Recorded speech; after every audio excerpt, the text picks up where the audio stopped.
I thought it was just another terrible day. But I was wrong. It was the beginning of the worst week of my life. My name's Michael. I'm 35. I worked hard for everything I had. The house, the car, the savings. And I thought I had a happy marriage. I couldn't have been more wrong. It started on a Thursday. Work was brutal. I got chewed out by the president of the company for a mistake someone else made. When I got home, my wife's sister had parked her car in front of our driveway.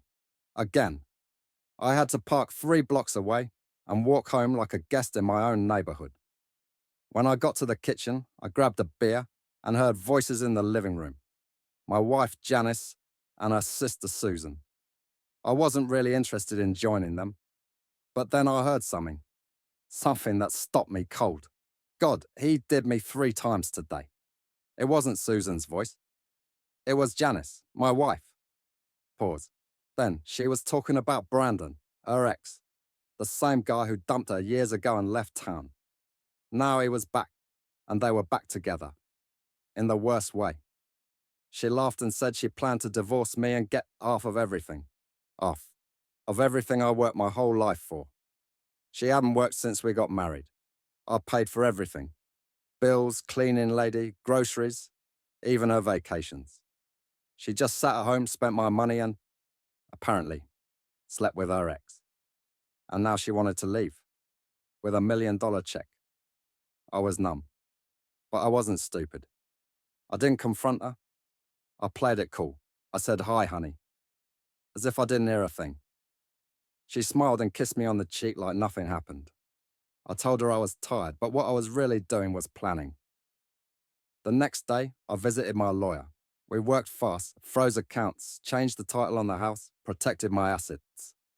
Over the weekend, I acted like everything was normal. We even watched a movie together. She cuddled up next to me, like she hadn't just destroyed our marriage. But I was already gone, emotionally, legally, and soon, physically. On Monday morning, I disappeared. I left a note that said, "You wanted half of everything? Here's half of nothing. Enjoy your ex." I drained all the shared accounts the night before, the ones that were legally still in my name. The rest was moved into protected trusts under my father's name. The same man who left me the inheritance Janice thought she'd take.